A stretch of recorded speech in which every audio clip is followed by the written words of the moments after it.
can find on weather.com. That's right. We're talking about some of the most crippling January snowstorms in U.S. history. Joining us now live with more winter weather expert Paul Kocin. And Paul, it's great talking to you tonight. Of course, we've had some big storms as of late. Let's talk about how these storms kind of stack up to storms in the past.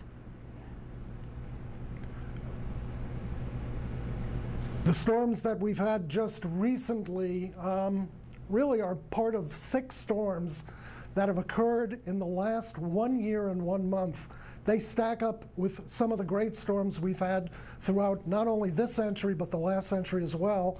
And really surprisingly, the last 2 are just absolutely incredible, what are called cyclonic developments, where the low deepens very rapidly. We only see that in some of the best storms, or the most important storms.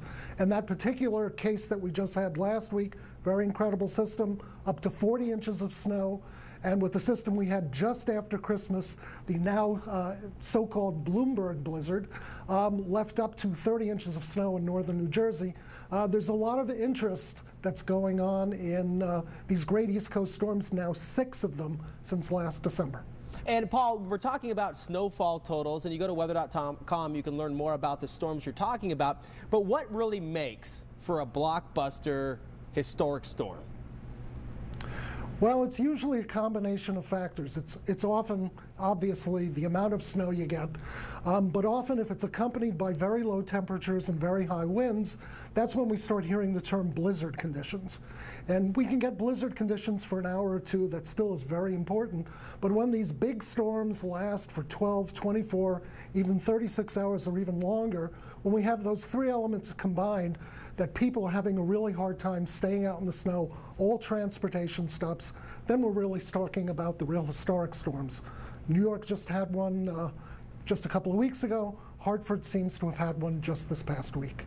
And Paul, I know you've covered weather for many years now, but can you remember one storm that really stands out for you? Oh, yeah. Well, when I was covering winter weather, President's Day Storm 2 in February 2003 was just an incredible storm. But actually, I can go back to January 1996. That storm, we've studied storms with tremendous impacts for lots and lots of people. That storm, along with the blizzard back in March 1993, probably affected with more snow, more people than we've seen in many years. We're running out of time, but From America's #1 acne system, get set, because it's the first anniversary of faster, gentler, new Proactive. And to celebrate, we're offering